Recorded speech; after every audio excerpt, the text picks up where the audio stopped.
भारत के bumper GDP growth के आंकड़ों पर आरबीआई के पूर्व गवर्नर रघुराम राजन ने सवाल उठा दिए। दिग्गज अर्थशास्त्री ने कहा है कि भारत की पहली तिमाही के जीडीपी आंकड़ों पर बारीकी से ध्यान देने की जरूरत है। फाइनेंशियल ईयर 2025-26 की पहली तिमाही में ये ग्रोथ 7.8% रही। ये आंकड़ा पिछली 5 तिमाहियों में सबसे ज्यादा है। प्रवीण सर, पूर्व गवर्नर साहब ने क्या चिंताएं बताई हैं, और इसके अलावा भी सर भारत चीन को लेकर भी हम आपसे समझने की कोशिश करेंगे, क्योंकि लास्ट जितने भी मैंने मनी सेंटर के कमेंट्स देखे हैं उसमें आपकी बड़ी तारीफ हो रही थी।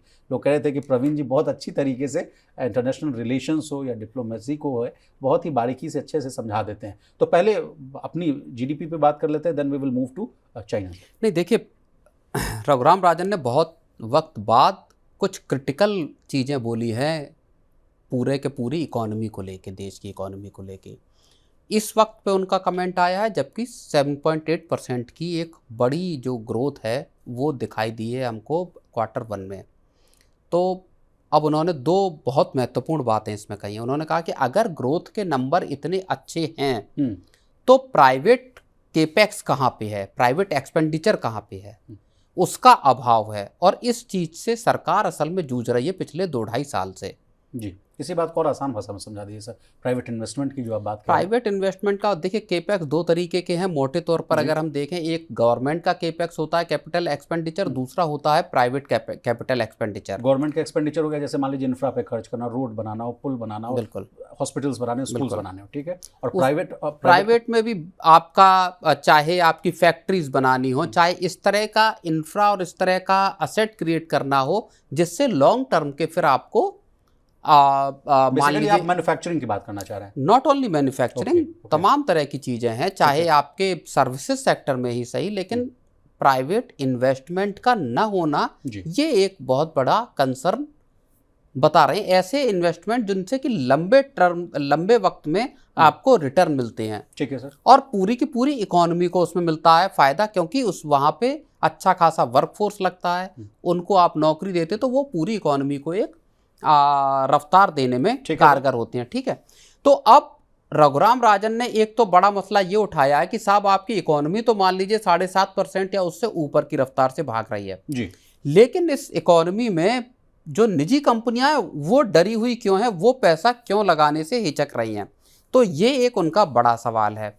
दूसरी जो बड़ी बात है वो उन्होंने कही है जॉब्स के मोर्चे पे। उन्होंने कहा नौकरियां पैदा नहीं हो रही हैं, इतनी अच्छी ग्रोथ है, सब कुछ अच्छा है, पूरी इकोनॉमी बढ़िया चल रही है, फिर नौकरियां क्यों नहीं क्रिएट हो रही। और नौकरियों में भी जो बड़ा सवाल है वो इस बात का है कि क्वालिटी जॉब्स आखिर क्यों नहीं पैदा हो रहे हैं। तो ये दो बड़े कंसर्न जो है रघुराम राजन ने जताए हैं। उसके बाद उन्होंने महंगाई के कैलकुलेशन के तरीके को लेके भी कुछ सवाल उठाए विचार जी। लेकिन महंगाई वाला भी मुद्दा है सर, क्योंकि जब भी हम लोग दो चार होते हैं महंगाई के सवाल से, उसमें कहा जाता है कि ठीक है आंकड़े तो सरकार पेश करती है कि 1.55 या आगे भी कहा जा रहा है कि 1 से भी कम हो जाएगा, लेकिन जब हम रोज़मर्रा के सामान को खरीदने जाते हैं या हम दो चार होते हैं तो हमें तो महंगाई बहुत लगती है। तो तमाम इकोनॉमिस्ट के भी मैं बात करूं, जैसे अरुण बाबू को भी अगर सुन लिया जाए, जेएनयू के जो इकोनॉमिस्ट हैं, अब वो भी इस बात को दोहराते रहते हैं। वो भी कहते हैं कि नहीं भाई, रियल महंगाई तो सही में बहुत ज़्यादा। इस पर कुछ आप टिप्पणी करना चाहेंगे? बिल्कुल, महंगाई देखिए, और जितने भी सर्वे हुए, अभी हम हाल में ही एक मनी सेंट्रल में एक चर्चा कर रहे थे हाउस होल्ड का, एक तिमाही में 56,000 रुपये। बिल्कुल, तो अब आप समझिए कि 33% बढ़ा है 3 साल में। संभवतः अगर मैं ठीक से याद कर पा रहा हूँ 33% एक्सपेंडिचर बढ़ा है। एक साल का अगर आप देखेंगे तो 14% का एक्सपेंडिचर बढ़ा है। तो 64,000 से 76,000 रुपये के लगभग जो खर्चा है वहाँ पे पहुँचता हुआ दिखाई दे रहा है। और न केवल शहरी इलाकों में, रूरल इकोनॉमी में भी, ग्रामीण भारत में भी आपके खर्चे कम नहीं हैं। 46,000 रुपये के आसपास का शायद खर्चा आ रहा था एक तिमाही में ग्रामीण इलाकों में। तो सर सरकार इस मुद्दे को क्यों नहीं एड्रेस कर रही है?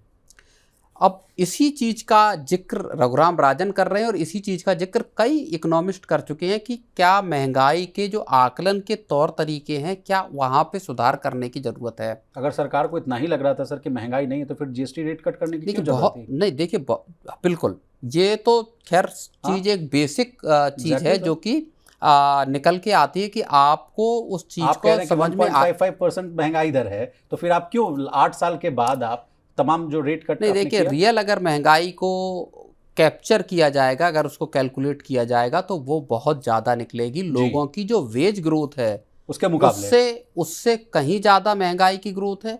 और बाकी अगर आप पैरामीटर्स को देख लेंगे, चाहे आप एजुकेशन देख लीजिए, चाहे आप खाने पीने का खर्च देख लीजिए या हेल्थ केयर देख लीजिए, महंगाई जो है वो सबसे बड़ी इस वक्त की प्रॉब्लम बनी हुई है।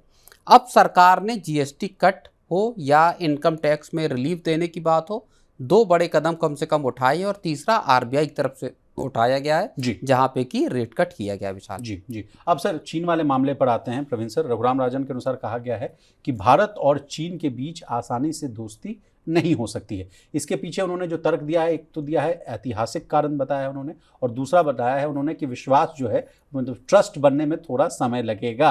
उन्होंने भारत को कहा है कि अमेरिका के साथ जो टैरिफ वाला जो विवाद है उसको सुलझाना चाहिए और रणनीतिक रूप से खेलना चाहिए, क्योंकि हर कोई उसे अपने साथ रखना चाहता है। ये उनका स्टेटमेंट है, मैंने उनको कोट किया है सर।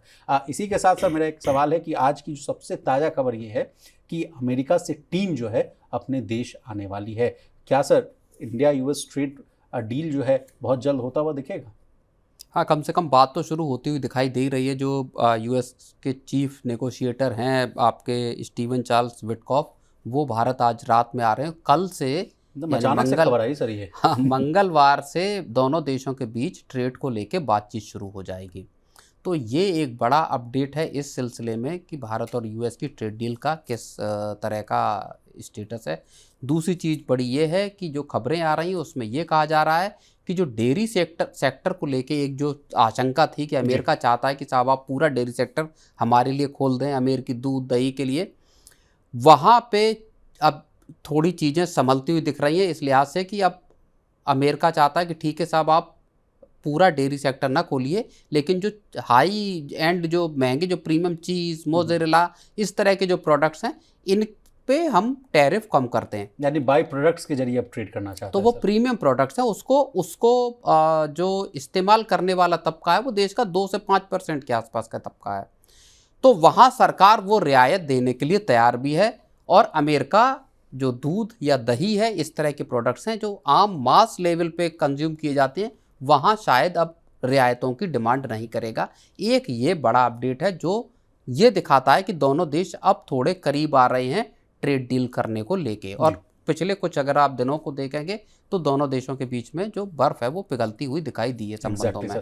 थोड़ा चीन पर भी बोल दीजिए। बिल्कुल। चीन के साथ देखिए जो रघुराम राजन कह रहे हैं वो उसको बहुत संतुलित 1962 का जो वॉर था सर, उस समय जो हम लोगों ने बिट्रेल फेस किया था, हिंदी चीनी भाई भाई का जो नारा उस समय चला था, उस पर भी हम लोगों ने दगा खाया। बहुत संतुलित तरीके से अगर देखा जाए तो चीन के साथ संबंध तो जाहिर तौर पर बहुत ऐसे हैं जहाँ पे कि भरोसे का अभाव है जी। अभी भी लद्दाख सेक्टर में जो डिसएंगेजमेंट का जो मसला है वो अभी बना हुआ है। भारत लगातार इस बात को कहता आ रहा है कि साहब अगर हमको ट्रेड में या दूसरे मसलों में अगर हमको आगे चीज़ों को बढ़ाना है तो हमको अपने बॉर्डर्स को शांत करना पड़ेगा। बॉर्डर्स पे शांति होगी तो ट्रेड रिलेशंस भी चलेंगे। चीन एक ऐसा मुल्क है जिस पे दुनिया के ज़्यादातर देश भरोसा नहीं कर पाते हैं, लोन देना और कब्जे कर लेना। लेकिन हुआ ये है पिछले 25-30 सालों में कि चीन ने खुद को दुनिया की फैक्ट्री के तौर पे स्थापित कर लिया है। Large scale manufacturing, low cost manufacturing, और वो पूरी दुनिया में सामान बेचना, चाहे भले उनकी क्वालिटी का स्टैंडर्ड कुछ भी हो। चीन ने दुनिया का सप्लाई चेन पर पूरा कब्जा कर लिया है। अब वहाँ से निकलने में वक्त लगेगा पूरी दुनिया को, भारत को भी।